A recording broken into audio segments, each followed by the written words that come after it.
our webinar for today on rater model. I'm Sirte Pihlaja, head of team at CXPA Finland and the CEO of Sirte.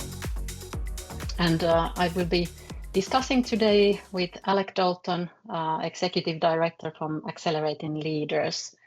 And hello, Alec. Good to see you. Hello. How are you? Oh, wonderful. Thank you. Glad to be with everybody today. Wonderful, wonderful. I'm going to do some housekeeping before I'll probably introduce you. For everybody who's on now who don't know what CXPA Finland is, we are the local network of the global non-profit Customer Experience Professionals Association here in Finland. Alec also is part of the CXPA Association, one of the US counterparts for us. We organize events, live events and webinars and different kinds of community meetings every now and then, and about a couple of times a year. You can go online on cxpa.fi/events, and if you register there and sign up for our newsletter, you will always be the first to know when we have anything going on, upcoming events and so on. We also run this AI Experience podcast where we're trying to invite the brightest minds on AI and customer experiences. The latest episode that we did was with Kieran Gil-Murray, who's a big name worldwide in AI, and he's running around Dubai and everywhere doing these keynotes on artificial intelligence, and he's a really good speaker. I really recommend for you to watch and listen to his thoughts on the AI Experience podcast. And he's actually the reason why we have decided this year to rerun our CX Masterclass that we haven't been doing in a couple of years now. But this time it's going to be much bigger. And I think, Alec, you should be joining us as well when you're coming over here to Finland for this event. I'll certainly see what I can do to join. It's going to be a great program. Yeah, it's like 3 days full of speeches. We have a VIP dinner experience with Kieran. He's going to be talking about the future of work with artificial intelligence, how employee experiences are going to change, how we need to, change our trainings and so on due to AI coming to everybody's every day. And there's also going to be on the first side there's also going to be Don Scheibenreif, who's actually the Gartner guy who's invented or coined the term machine customer. So he's going to be one of our top keynote speakers as well. And you can read all the rest of the speakers will be published online on cxmasterclass.fi in the coming days and weeks. And the second day of this event is going to be really interesting. Because we're going to be hands-on doing these AI things, so AI twins, AI agents, all of that. So definitely worth joining us for this event. We don't do this every year, and definitely not with as big a bang as this time. So it's definitely going to be worth your time coming to join this event with us. And it's actually going to be our biggest event this year. We also are looking for keen volunteers to join our CXPA Finland team so that we can keep on organizing these events. We still have a few places for volunteers even for the CX Masterclass if you're interested in joining the team who's organizing this event and of course sponsoring the event and all of that. So please join us for that. And if you're active on social media, please use CXPA Finland and Sirte in your social media posts so that we can catch everything that you have been discussing, and maybe if there's any more questions for Alec, for instance, in these discussions, he can then get back to you as well.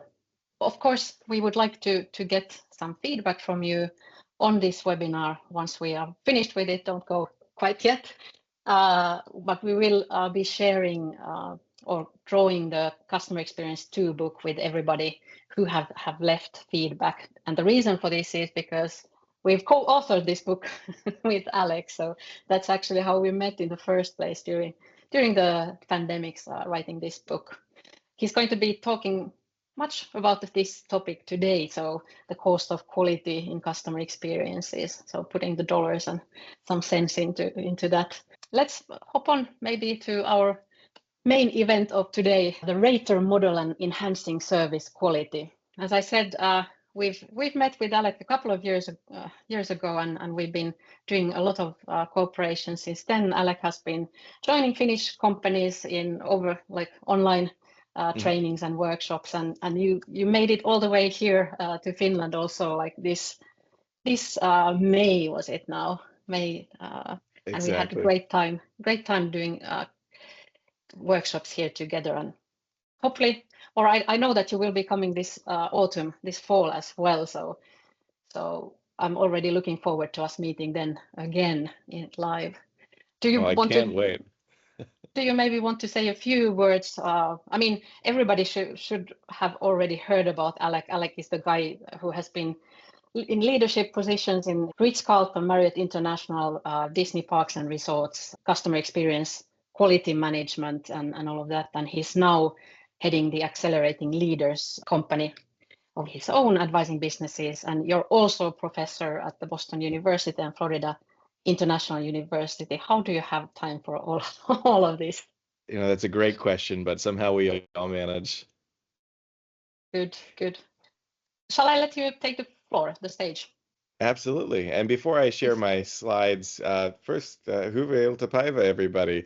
Well, I wish that I could join you in Finland in person. It's great to be able to connect with you online. And as Sirte mentioned, as much as I loved Helsinki in May, I can't wait to come back in the fall and reconnect with Finns in one of my new favorite parts of the world.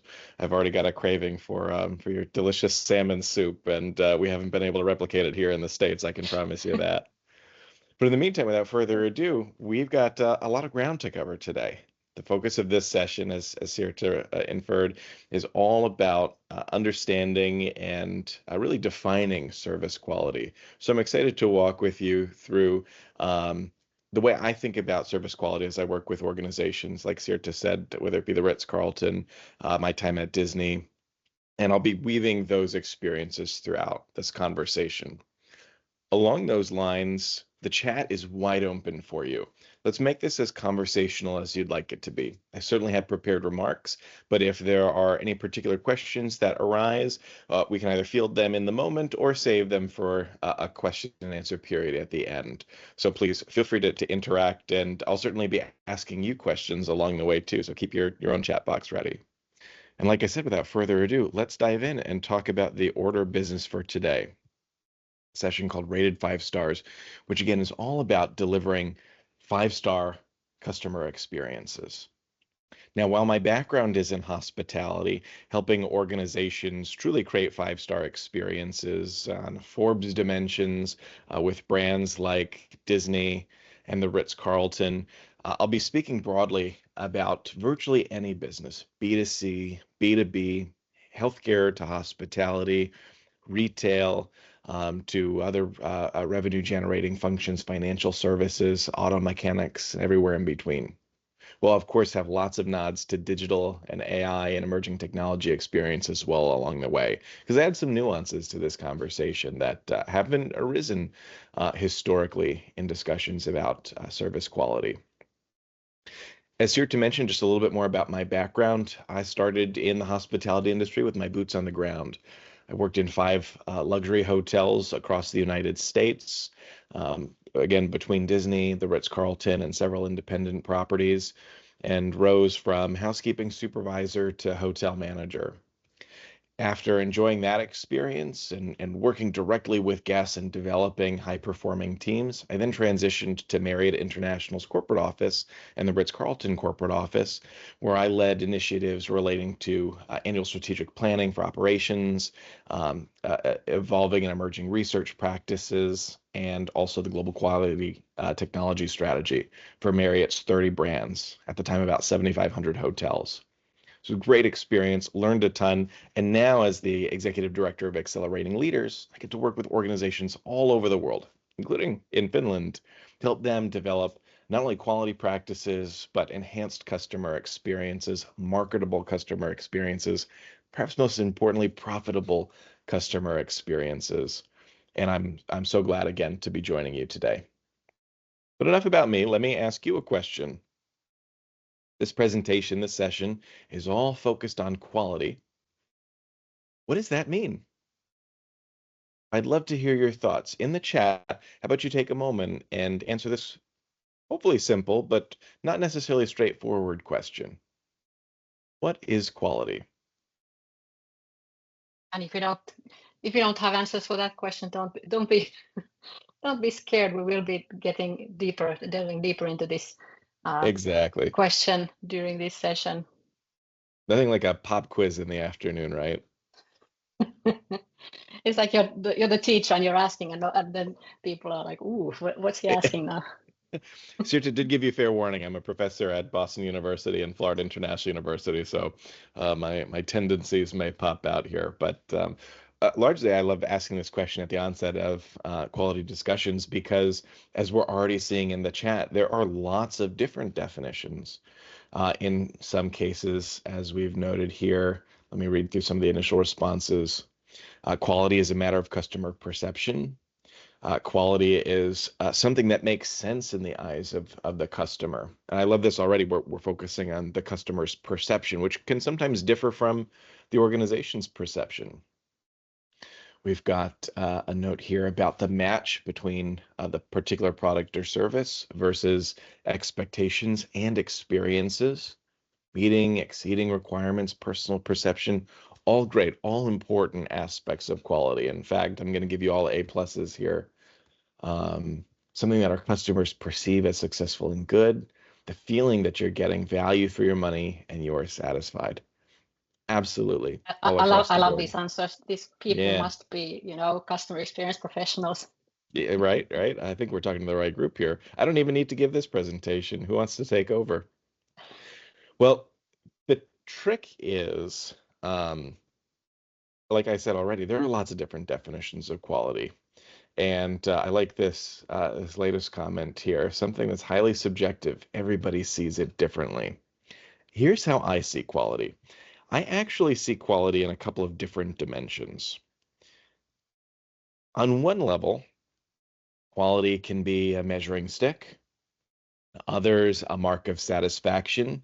But if we were to try and give it a more formal definition, there are actually at least three key objectives that almost always come up that frankly have come up here in different ways in the chat. The first is what I like to call compliant quality. In other words, conformance to company standards.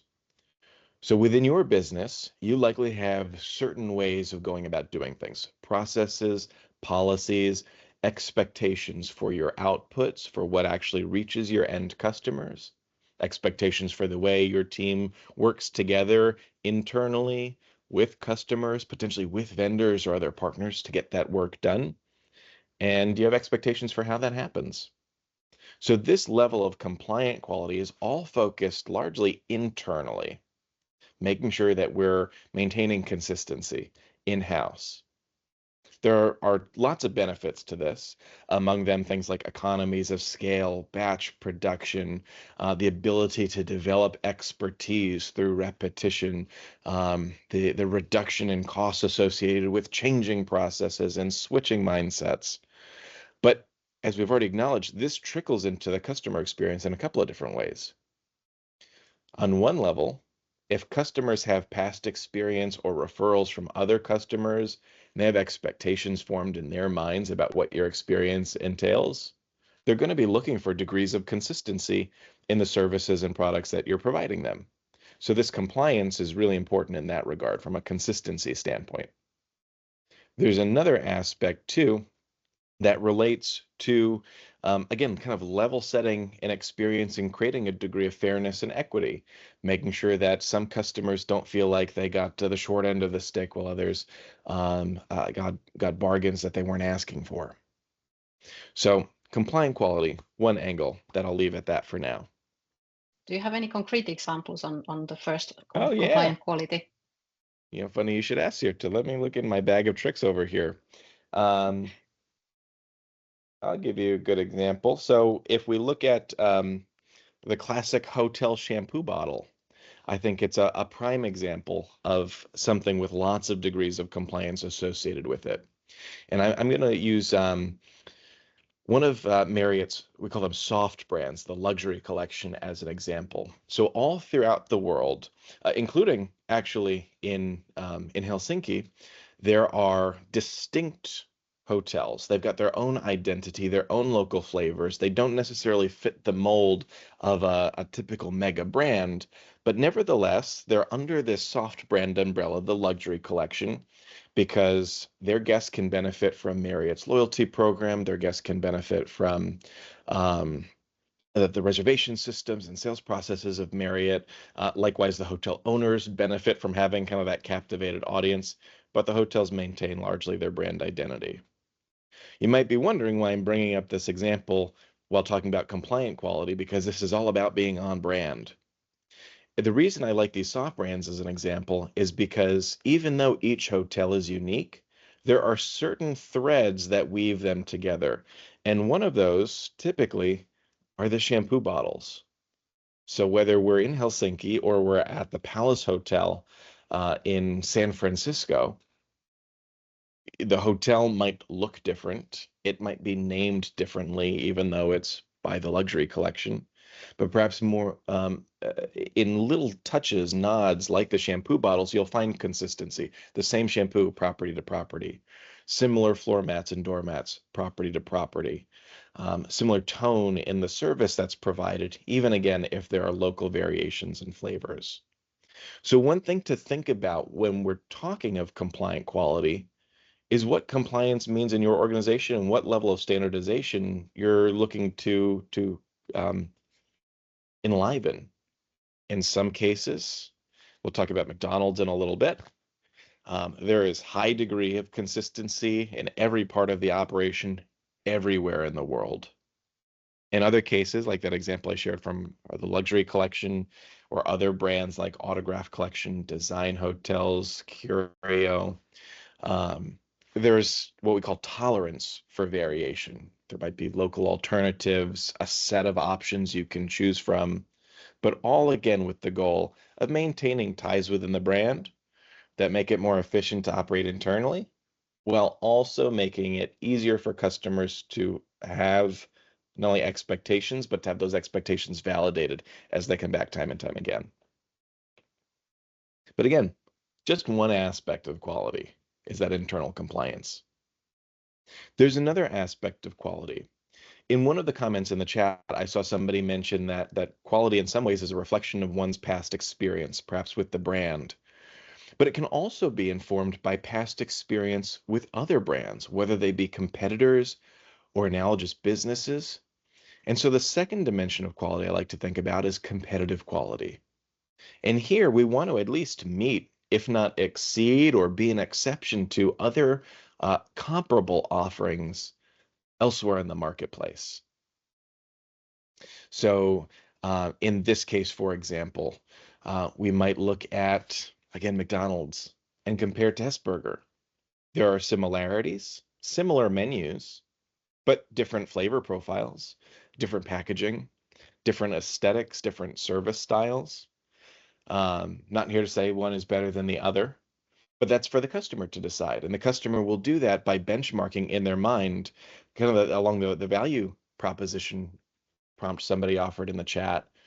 Do I feel like relative to the other options available, this is either where I want to go and spend my money before the experience, or after the experience, I feel like I got my money's worth relative to what I was expecting. Again, largely informed by other experiences out there in the world.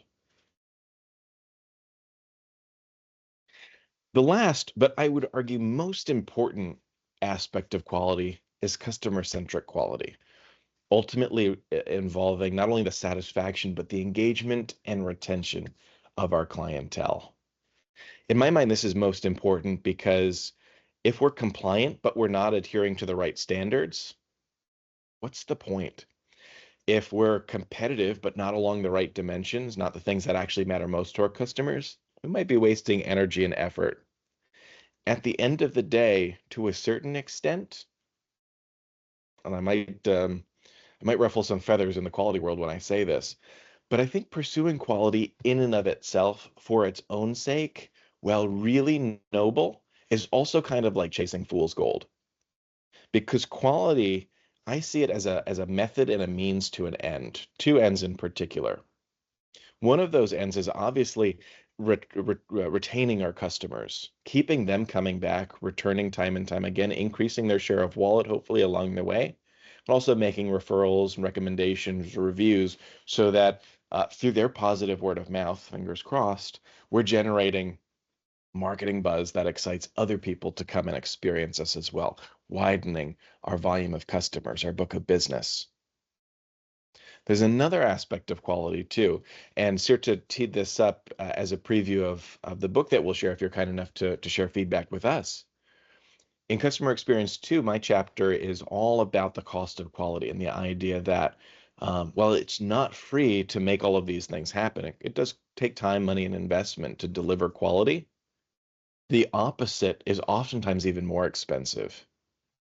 In other words, in the absence of quality, when we have breakdowns, where we require rework of certain processes, where we're making mistakes, disappointing customers, having to spend more money to win them back, to give them rebates, to give them refunds and returns, that cost can quickly grow out of control. In fact, 15 to 20% of revenue for the average company doesn't trickle down into profit, but somewhere gets absorbed in non-essential costs associated with resolving quality issues. Whether again that be rebates or refunds, whether that be rework, having to redo processes and requiring effectively double labor to do it. That's a lot of money that we're in some respects burning or throwing away. We're leaving on the table. So all of these aspects of quality, again, they come together not only to make sure that we're delivering better customer experiences, but that those customer experiences, as a result of our quality, deliver stronger revenue through returns, referrals, reviews, also help us reduce operating costs, produce more efficiencies through the effectiveness of our in-house operations. And we don't necessarily need to think about these three definitions in total silos. Another book that I recently contributed to called Customer Experience Pro, Beyond the Basics. In that book, I describe a framework called coordinated quality. And in coordinated quality, we're basically looking to enact all three of these objectives together. That at each step in a customer's journey, with each tangible product or intangible service we're offering, customers feel like they can say, yes, this felt customer-centric. I'm satisfied and engaged. Yes, this meets or exceeds what the alternatives I could find in the marketplace. And yes, this is consistent with what I was expecting and with what I've experienced in the past. And again, I'll point to McDonald's as my favorite example of this. Sometimes in quality discussions, especially with my background with the Ritz-Carlton and with Disney, I met with a degree of skepticism. People will say, "Oh, I don't have pixie dust like Disney. I can't just make magic and bubble quality up out of the tip of a wand." Or I don't have gilded halls and marble floors. I don't have what the Ritz-Carlton can offer with its white glove service. You don't need that.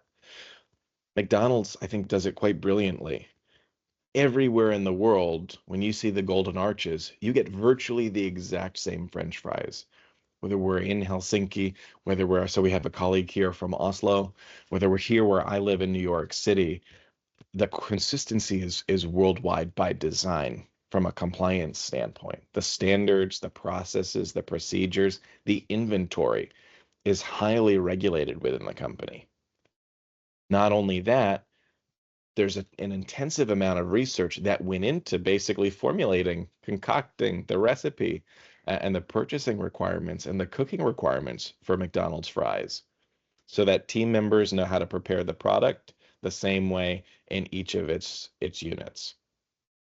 Part of that research, though, included, you can bet, ample focus groups with customers, some research on what competitors are offering elsewhere in the marketplace, the Burger Kings, the Hesburgers of the world, trying to figure out how can McDonald's set their fries apart. And at least by most global rankings of fries connoisseurs and fast food experts, McDonald's typically hits the charts, and that's just French fries, never mind burgers or anything else on their menu. So again, the essence, at least at the onset of this conversation that I want to instill, is the idea that there are lots of different aspects to quality. When they all fit together, that's where the magic really happens. Now, if I were you, I'd be thinking, okay, cool, great. So how do I do this? Well, that's where this time-tested framework called RADAR can come into play. It offers a really helpful blueprint, borderline checklist. In fact, a checklist that we're going to give you as a follow-up to this session. You'll receive soon a document that looks just like this. RADAR emerged through some research conducted by quality management colleagues in academia, through a series of intensive focus groups and surveys with customers across a wide variety of industries, from hospitality to healthcare to banking. Thousands of customers were polled on and asked about what matters to them when they think about the quality of service. What are the aspects that not only keep them satisfied, but keep them engaged, keep them coming back, keep them making referrals, and driving positive reviews? Inversely, what are the aspects of quality when not executed correctly are dissatisfying, cause disengagement, create negative word of mouth? And these researchers effectively synthesized, boiled it down into 5 key categories, and they use the acronym RADAR to represent them. The first is reliability, assurance, tangibles, empathy, and responsiveness. In a few minutes, we're going to go through each of these. But the beautiful thing about the RADAR model, I think, is its simplicity.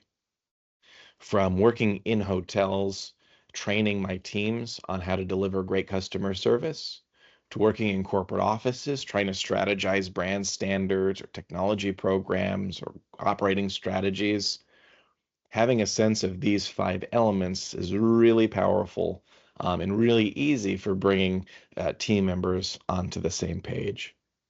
So we're going to detail each of these items throughout the rest of our time right now.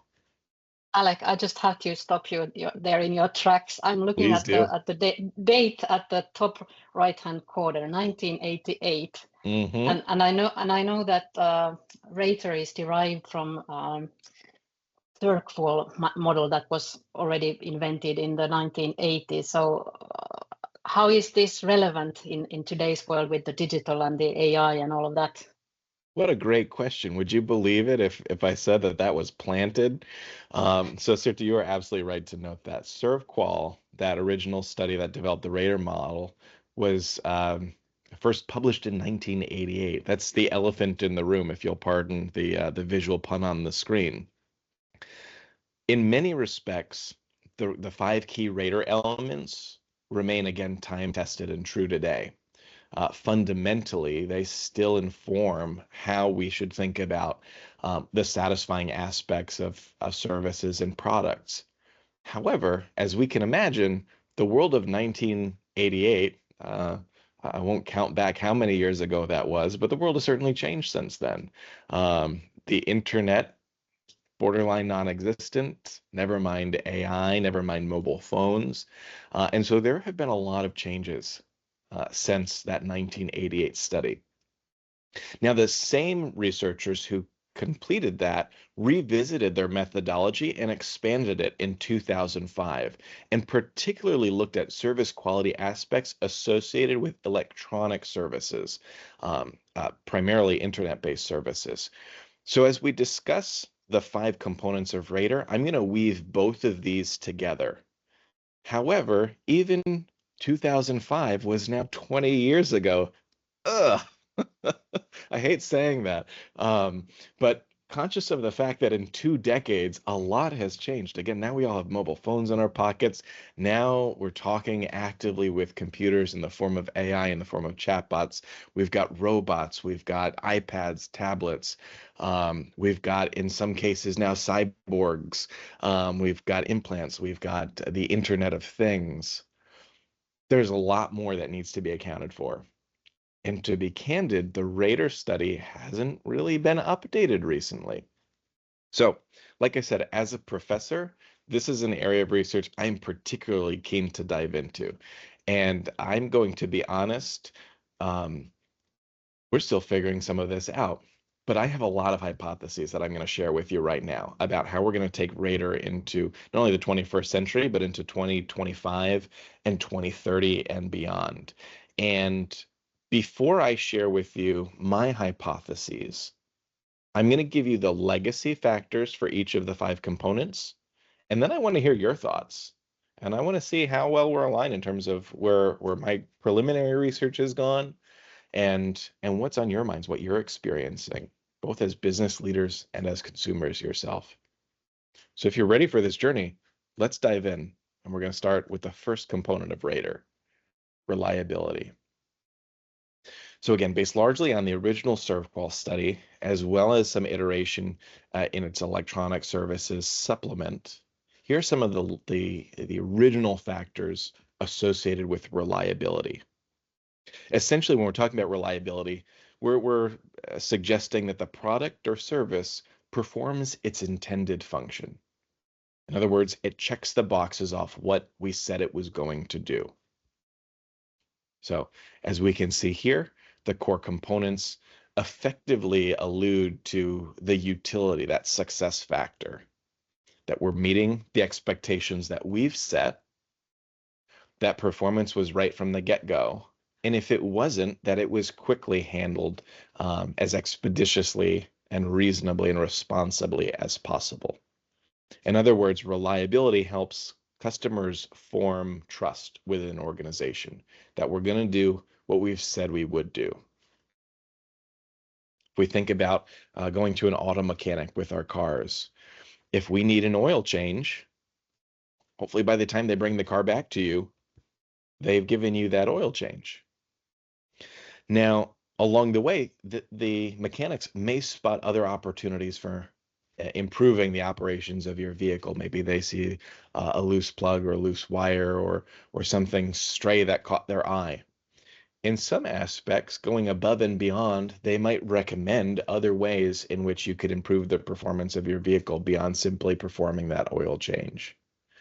In some senses, this may instill a degree of trust because you've got an expert who's offering their consultation and helping you to achieve broader success. It's not just about getting an oil change, it's about having a functioning car. But at the same time, we want to do this in a way that doesn't seem like the auto mechanic is kind of fishing for extra work, so to speak. And so that trust factor, again, is so critical here. Let me ask you, as we think beyond traditional products and services, as we think about digital experiences, as we think about the functionalities of websites, e-commerce platforms, online financial banking, chat functions, and customer service support, are there any other aspects of reliability that you think ought to be accounted for here? Things that the legacy factors haven't yet captured? And while everybody's putting their thoughts into the chat, maybe I'll ask Alec a question here about like Rater and the ethical AI implementation. Yes. And all of that. Do you have a point to make on that one? What's really the right balance here between automation and the human touch in the first place, if we're talking about reliability? That's a good question. Well, I think from if we're thinking specifically in an AI context, reliability has a couple of key dimensions. One level of reliability is having trust that the agent is providing accurate information. part of that trust not only comes from a logical answer, but also from a degree of transparency about how that answer was derived, where it came from, if a decision was being made, what the logic was behind that decision. But there should also be um, a degree of candor. One of the well-documented phenomena with AI is what's called sycophancy, where AI, as a result of just natural training and engagement with human beings, tends toward positive, flattering, sometimes hyper flattering responses. If you've ever chatted with ChatGPT and it gave you an answer, and then you question that answer, almost always you'll get a sycophantic response like, "Oh, you're right. That was such an astute observation. Actually, now that you mention this, here's that other thing to consider." And I think in two ways that gives a question about reliability. On one, why wasn't it thinking about the things you've been thinking about, the questions that you've pushed back on? And two, why is it being so kind of overly positive and trying to pep you up, instead of being almost encyclopedic in its responses? The workaround there, or the resolution there, that I recommend to organizations as part of your training processes, is to make sure that AI agents, and the same is true for human customer service professionals too, make sure that we're positive and respectful, but there's a fine line between being polite and being sycophantic or bending or bowing to customers. The customer is not always right. We have to treat them with respect, but that doesn't mean that we need to always bend in that sense, because that defeats reliability. If we don't have reliability, how can the customer trust and future customers trust that we're going to deliver success there? Thank you, Alex. I see some responses coming in. Yeah, there's so some great there's ones here. Response time. There's about how we need to provide a consistent user journey and really make the big picture stay the same even after all kinds of updates. And like this first time right. Exactly. I told you y'all could deliver this presentation. So as we think about new or additional factors associated with reliability, you're really checking off the same boxes that my preliminary research has turned up. One, we want to make sure that the services are rendered accurately, that we're providing correct information. So if a customer, for example, were to go to your website, or they were, and maybe just look at the web page, not even an AI agent. They're just go to your web page. Are your operating hours correct? Are your FAQs up to date? If they do engage with a chatbot, if they do engage in some other agentic fashion, if they call up a support team on the phone, is the information accurate? And not only is it accurate, is it consistent? Where decisions are being made, to a certain extent, we ought to be providing some degree of transparency, or at least an acknowledgement of fairness about what that logic and what those processes entailed. Doing so might look like referencing a stated or known policy or the terms and conditions of a purchase agreement. Doing so might be explaining, yes, we can do it in this instance because ... rather than just making a blanket statement, no, we can't do that, or yes, we can do this. Another key aspect, especially when it comes to digital services, is making sure that service interruptions are minimal, and to a certain extent that service interruptions where they're planned, for example, if we have planned downtime, that should be proactively communicated to customers with enough time so that they can adjust their own operations of your technology in conjunction with any planned interruptions. And Sirte, you mentioned this too, ethics, really key in reliability, because again, the essence of reliability is trust. And if there's any sense that people or machines are engaging in unlawful, illegal, or simply unethical, immoral behavior, that raises a lot of red flags in our customers' minds and should be factored here into reliability. So key aspects there. Let's keep the ball rolling though. We got R done, the first R. The next element here is assurance. Assurance is all about confidence, instilling confidence in our customers through the actions and intentions of the organization. Part of this is about, again, from a legacy standpoint at least, having the employees instill that confidence. They do so by demonstrating knowledge and courtesy, making sure that customers feel safe. I think this picture paints a pretty fine point at it. Let's say you were a patient about to undergo a procedure and you have a whole cadre of doctors here for, let's say it was a simple procedure. You might wonder, why do I need so many specialists around me? As you look to their faces, they might also cause for concern. One of them looks a little bit skeptical about what procedure might be coming. One of them seems a little too happy about what's about to occur. I would argue there's no more place where we want assurance in the quality of service than in the healthcare environment. And again, that comes down to confidence, knowledgeability, courteousness, safety, the foundation, the building blocks really of Maslow's hierarchy of needs. Again, there's more to this story. Let me ask you, what's missing? What haven't these legacy factors accounted for when it comes to instilling confidence that the organization can do and will do what it said it would? What do you think?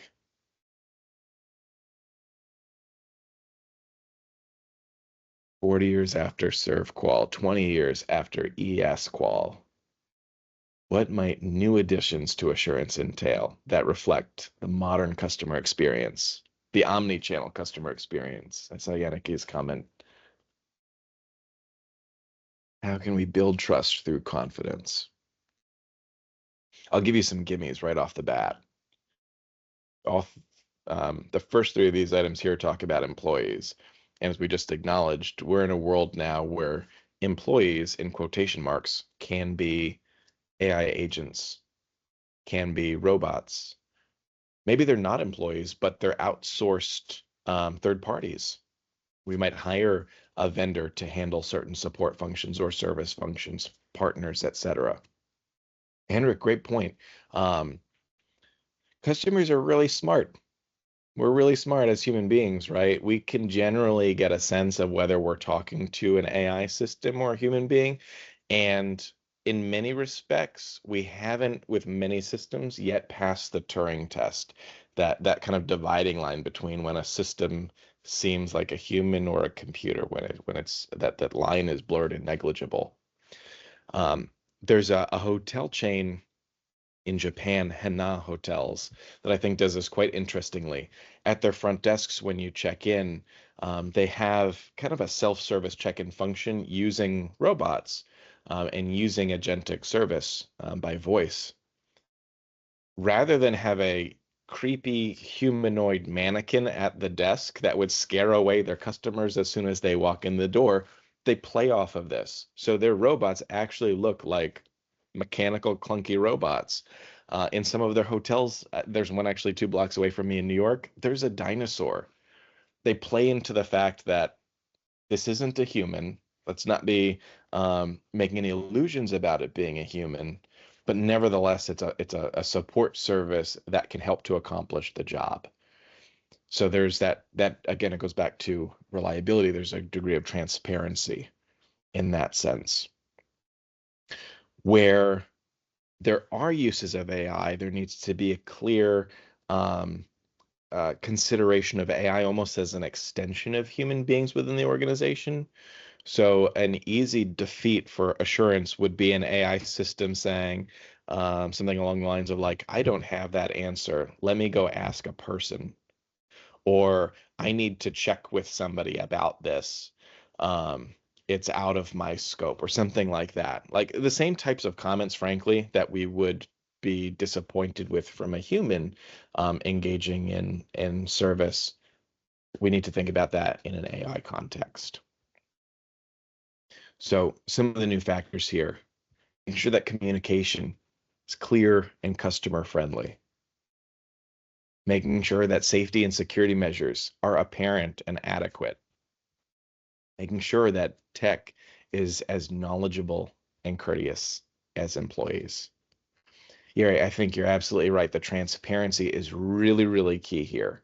Again, until we get to that point in the Turing test where we can kind of, again, blur those lines between humans and technologies, I tend to believe it's better to be transparent than to give customers any misillusions about how their services are being handled, how their products are being created.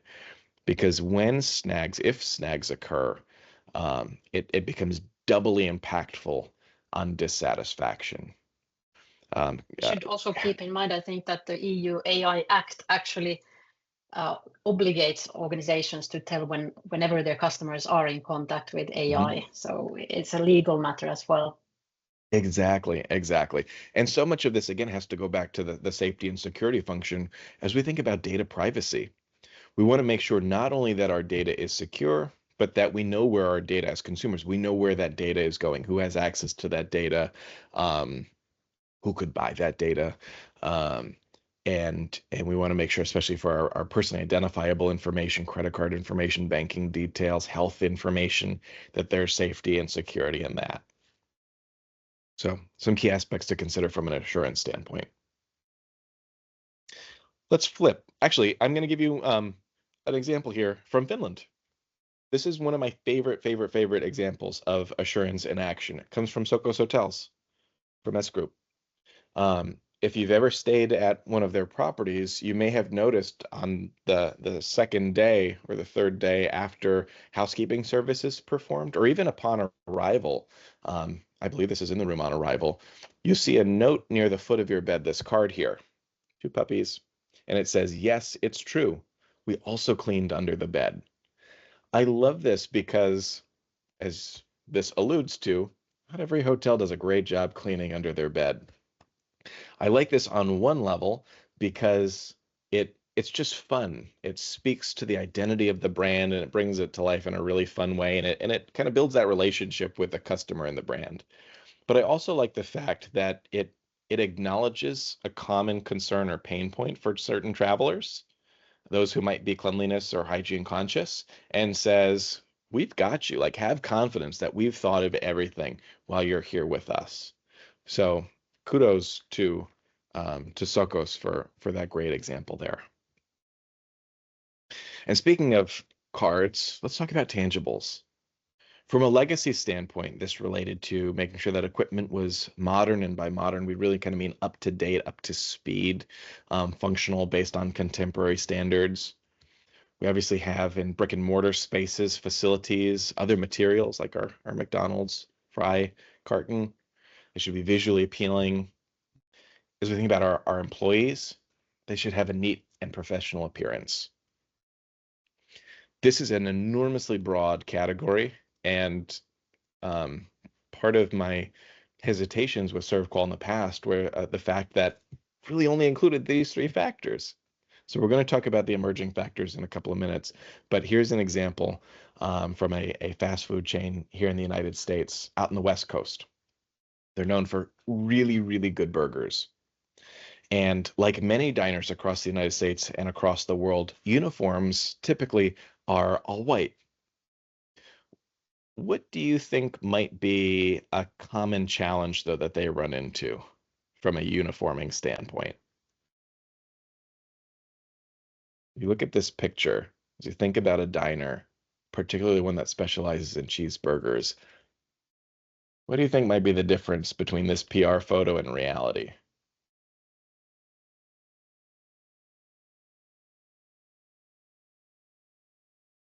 Absolutely. Cleanliness, dirty. So, on one level, they're white to begin with because the intention is to project cleanliness, to offer that assurance, that confidence that, yes, by taking pride in our appearance, we take pride in the way that we're cooking your food.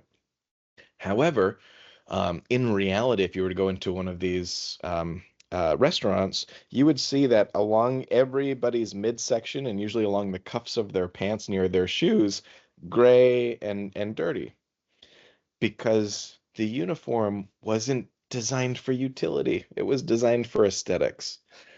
And so as we think about tangible factors, part of this is really, again, reinforcing in a physical way the reliability, the trust, and the assurance, the confidence that we've already spoken about.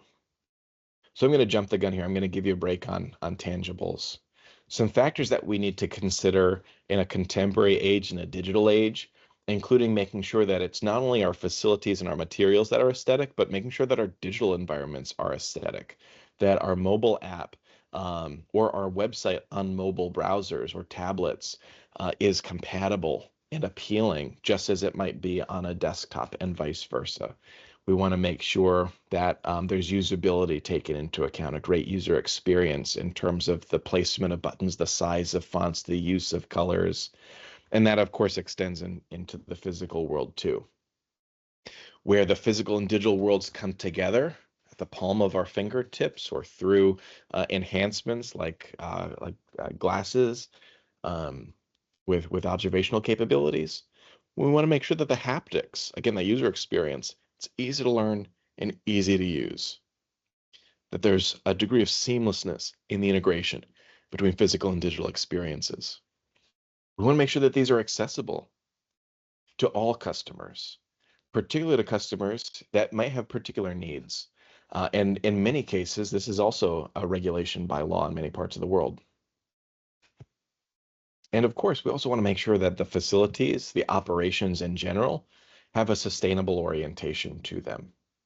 Sustainability, particularly in terms of the care that we're showing for not only the environment from an ecological standpoint, a resource utilization standpoint, energy consumption standpoint, but also sustainability in terms of the communities in which we're working, the communities of employees that we're hiring, the communities of guests that we're serving. In my work in the hospitality and travel space, sustainable tourism is a prime example of something that we have to think about in every decision that we make. A lot of it comes down to tangibles. But let's keep the ball rolling here in the interest of time. We've got reliability, excuse me. We've got assurance, tangibles, now empathy. From a legacy standpoint, we were thinking of things like customers receiving particular attention, employees demonstrating care, a degree of hospitality, making it known that customers' best interests are at the heart of the organization, and that employees at an individual level understand those needs. And they were also keen to point out that the business hours ought to be convenient. Hotels offer classic examples, and we've talked about this in lots of different ways. I think one of my favorite examples of this in action comes from a Fresh hotel. It's in Athens. Rather than a typical do not disturb sign that simply says do not disturb, their sign has two different sides to it. One says do not disturb, the other says maid service, please. And the reason I like this from an empathetic standpoint is because it gives the customer control, but makes it clear what the customer is interested in. It's a cue that the hotel, the organization put in place that again gives that customer that control, but that employees can then relate to and engage with. And so as housekeepers are passing through the hallways or bellmen are passing the hallways, they see this bright blue side. We can make sure that we're quiet as we're passing through those rooms and we don't touch those rooms. Vice versa, when we see the white side with maid service, please, that's a sign to go right ahead and go in and clean. Now, as you think about empathy, what other factors should we consider, especially from a digital experience standpoint? There are lots of other keys that we need to consider.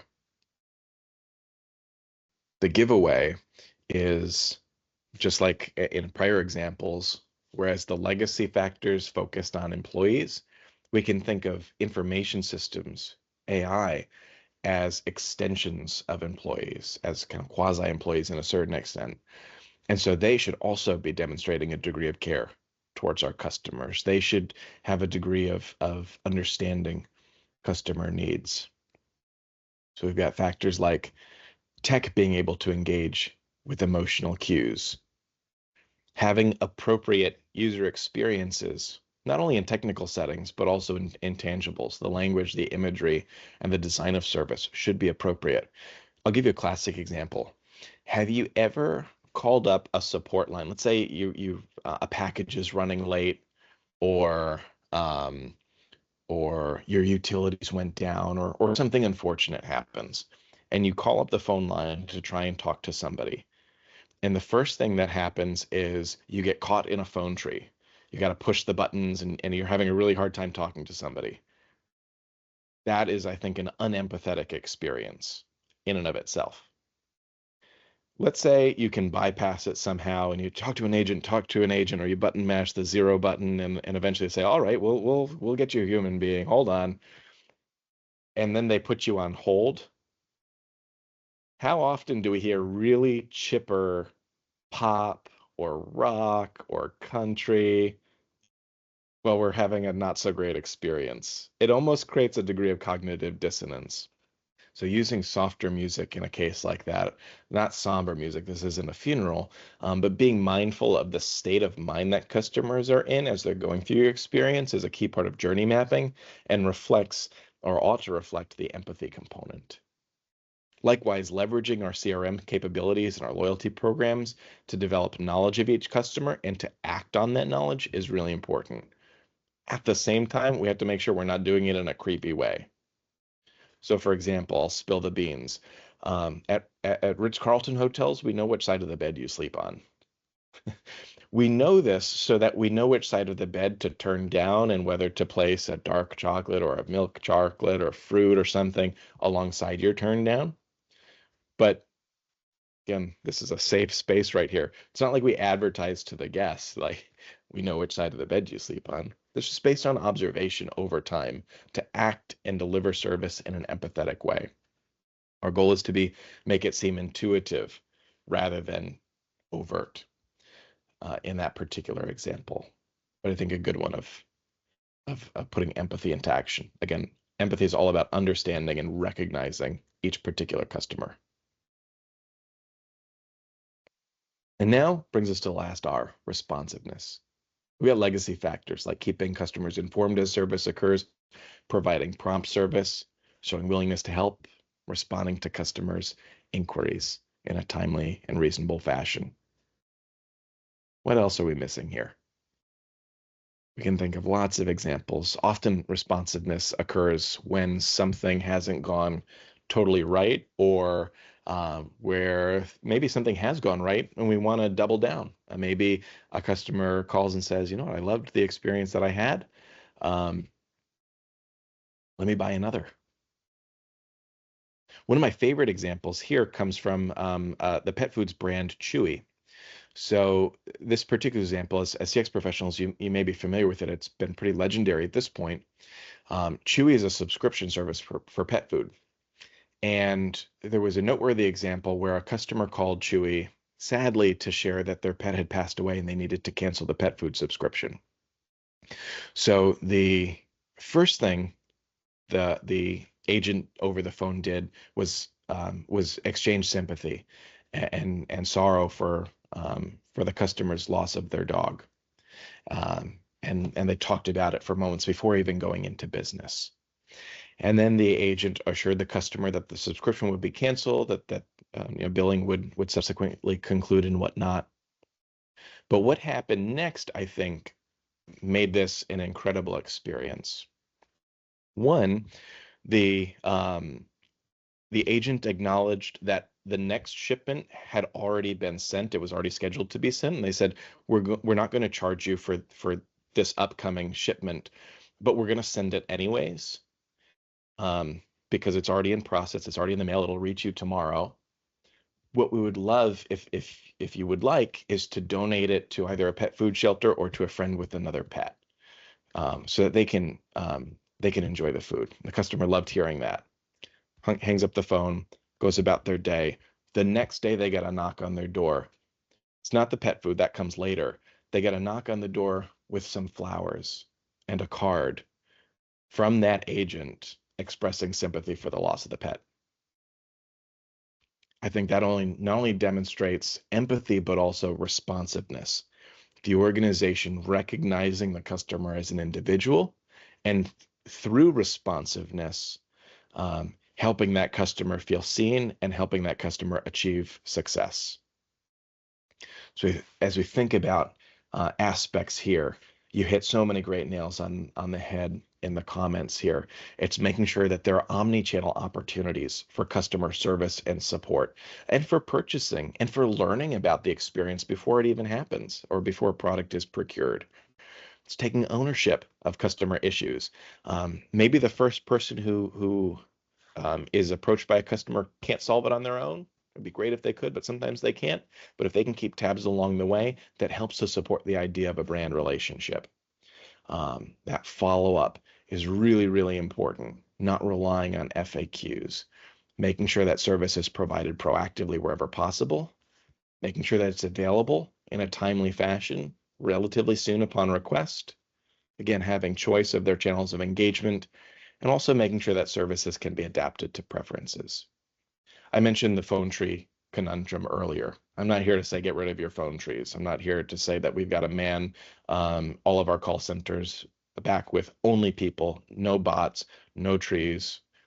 But rather, I think we need to take a more empathetic and responsive design to those services so that we give customers paths to reaching people or to reaching particular service professionals within the organization as particular incidents arise. So that was a whirlwind. We just covered not only the 5 elements of Radar, but we covered each of them in a bit of detail. We talked about not only the legacy precedent that still holds true today, but also so many different factors that now need to be taken into account as complexity has arisen with the emergence of really helpful, but sometimes challenging digital experiences. Like I said, that framework, that blueprint can also be a checklist. And so in the follow-up email you'll get to this session, you'll have a link to a document, this one-pager, that outlines everything we talked about in checklist format. You might use this as you observe your team members if you're in a frontline management role, and you can use it as a coaching exercise to improve the quality of service. You can use this as part of your checklist if you're training AI systems to make sure that your technology is engaging in these components of service quality.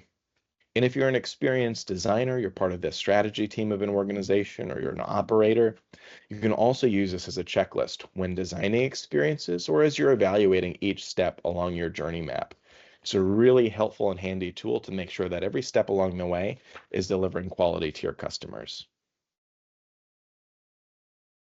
I'll wrap up with one more elephant in the room. We talked about earlier how some of the legacy elements here need revisions, and hopefully by now you've seen what those revisions might look like. A second caveat is that not all elements of Radar are created equal. It's not like reliability, assurance, tangibles, empathy, and responsiveness all have equal weight in the minds of your customer. The reality is each of our businesses is different and each of our industries is different. So my recommendation is that while all of these will hold some degree of weight, it's best to engage with your customers, to look through the existing feedback that you have access to engage with them on an ongoing basis, especially for improvements in service designs, and figure out what matters most to them. Where should you prioritize your efforts, and how can you leverage technology along the way to help you and your team deliver service success?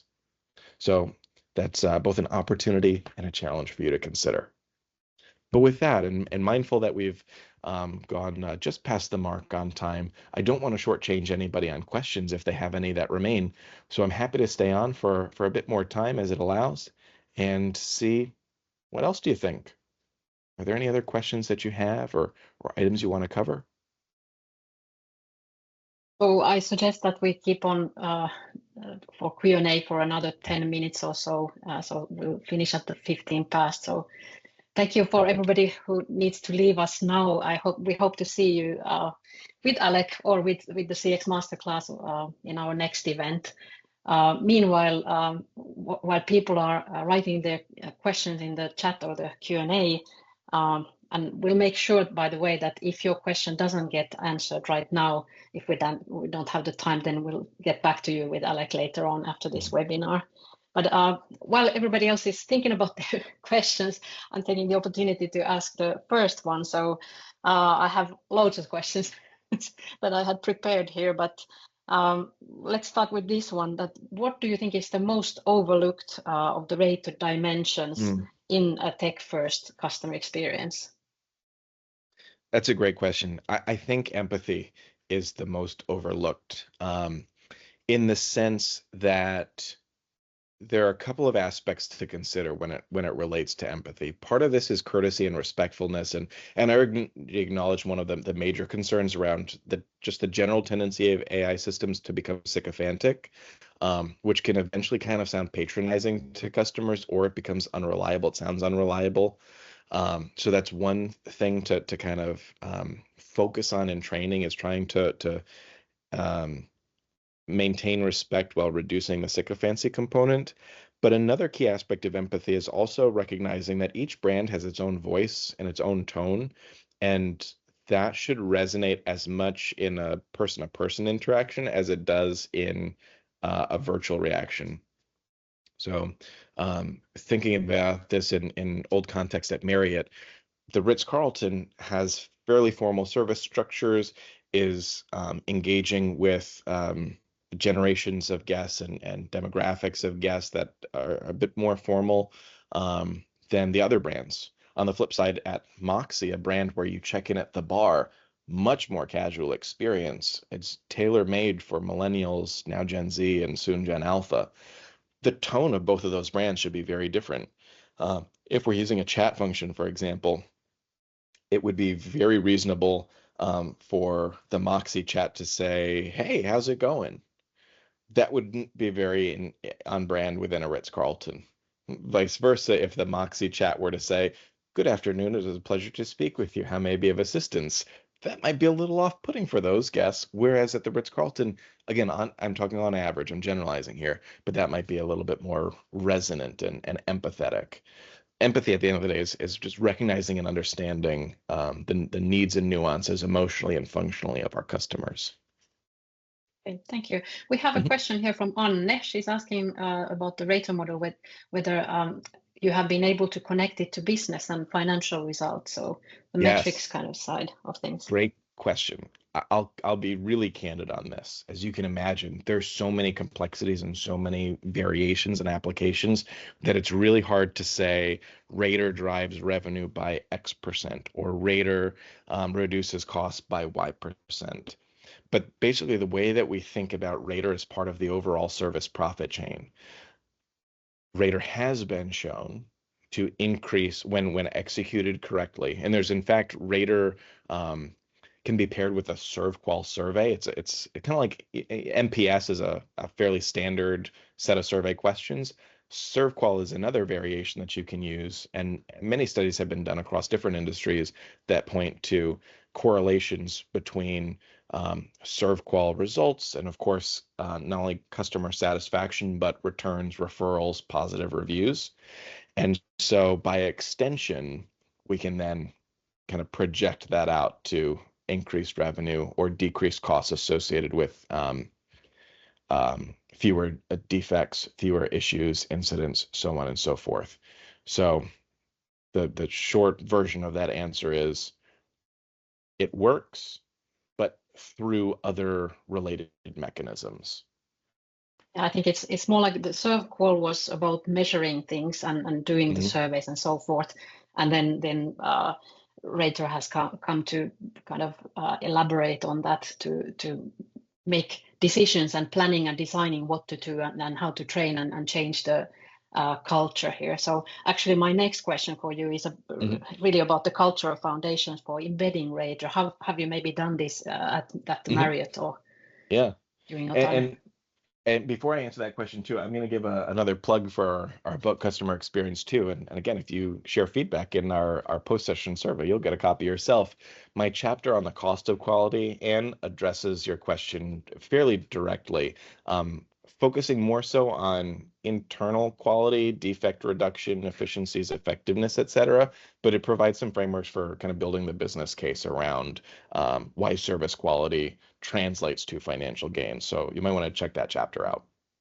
But Sirte, Would you mind restating your question? Yeah, it's Happy to about the address it. cultural foundations Yes. that how do Yes. you train and what did you do at Marriott, for instance? Yeah, so there are all different things that you can do with this. I think about my time when I was at I think it was my second Ritz-Carlton hotel. At the time, I was the front office manager, and I basically would use the Rater components as a checklist. And as I was doing my standard audits and observations of team members at the front desk, or as I was kind of the manager on duty and observing different team members across the entire organization, it was a really helpful, pretty precise um, way of kind of evaluating the service across touch points. Even though check-in is different than check-out, each of the 5 Rater elements and all the subsets along the way still matter.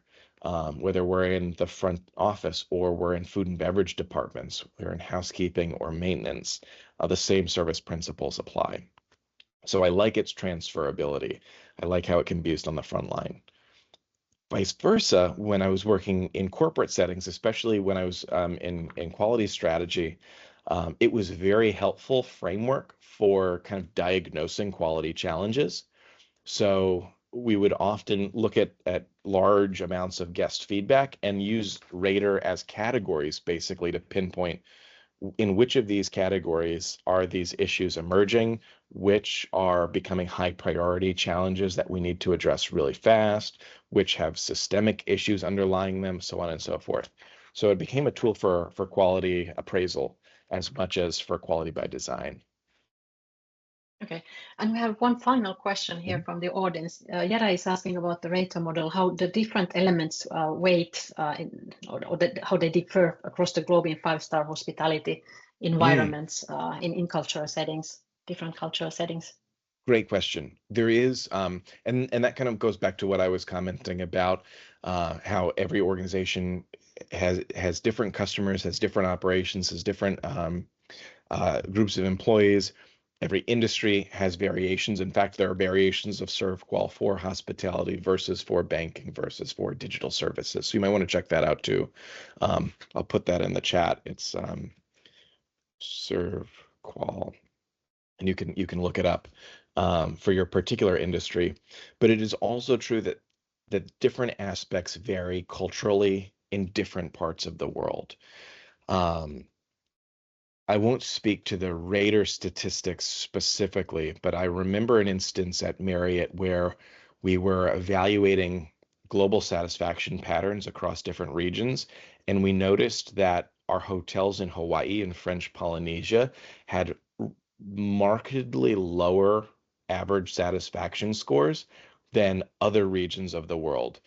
And it was surprising to us in a couple of ways. On one level, a lot of our senior executives had gone to vacation at the hotels and were like, these are some of our best properties in the world. Were we just given like the VIP treatment, or is something else happening that we're not paying attention to? And indeed, at face value, some of the most beautiful, well-kept resorts in pristine locations. Well, the reality was, um, from a demographics, we dug into this from a demographic standpoint, those resorts had high numbers of guests, not only coming west from the United States, but also east, particularly from Japan. And in Japanese culture, where there is a really strong philosophy on quality, there is also a strong philosophy around the idea of perfection. And accordingly, our Japanese guests would tend to rate on an NPS scale an 8, the way an American guest on average might rate a 9 or a 10. As part of that philosophy around perfection, it's unattainable, and so a 9 or 10 just not possible in principle. But if we measure NPS based only on 9s and 10s, that means that all of the Hawaiian hotels were getting dinged on demographics. And so I bring up this example to again acknowledge there's variation, and you've got to look at the nuances and needs of the organization, the industry, your profile of guests, and figure out how you account for this. More or less, my recommendation, if you want to do it on a really statistical route, would be to run a serve qual or Rater style survey for your guests based on the needs and nuances of your business, and then run some correlation analyses, some regressions to figure out which of the components have more or less impact or negligible impact than others for whether it be all of your guests or particular segments. And you can use that to, again, inform quality improvement initiatives or service design from an innovation standpoint. It was a really interesting challenge. Thank you, Alec. Thank you for your very, very thoughtful and long answers as well. There's lots of letters to Rater as well, it seems. But I'm glad that we got through this, and hopefully everybody got a little bit of inspiration with this old, very, very old model and how to use it in today's world. If you're interested in hearing more about Alec Dalton's ideas, we did this AI experience podcast with him a while ago. So we're talking there more about things about digital and artificial intelligence. So not about Rater, but if you're interested in these topics, then I definitely urge you to go and listen to this episode of the AI experience podcast on aiexperience.fi. And we will have, as I said, our next event soon, the CX Masterclass. Meanwhile, do send us feedback so we'll get everything to top quality, even for the Asian audience parts that may join us for the CX Masterclass. Thank you for everybody for attending. Thank you, Alec, for your time. I hope that you'll have a really nice end of August now. At least the sun is still shining and we're still the happiest country on earth here in Finland. So let's keep it that way. Let's push a little bit and get this country out of the kind of slump we have gotten us inside now, and let's use artificial intelligence for that, and let's use Rater for that, and I think this is going to be perfect for us in the future as well. Thank you, Alec. Thank you for the audience. Thank you for your questions. Thank you for participating, all the comments. It's been really great to have such an active audience joining us today. And if you want to connect with Alec, I'm sure that he'll be glad to talk with you. Just connect with him over LinkedIn. And as we said, Alec is coming to Finland, so you might be able to see him in person also come this fall. Just give us a heads up that if you want to meet with Alec. So he has lots and lots of ideas and inspiration to give you as well. It would certainly be great to meet you in Helsinki and to connect with you. But in any case, echoing Sirte, kiitos, thank you for your participation and engagement during the session. And Sirte, particular thank you to you for being a gracious host. Thank you. Bye-bye, everyone.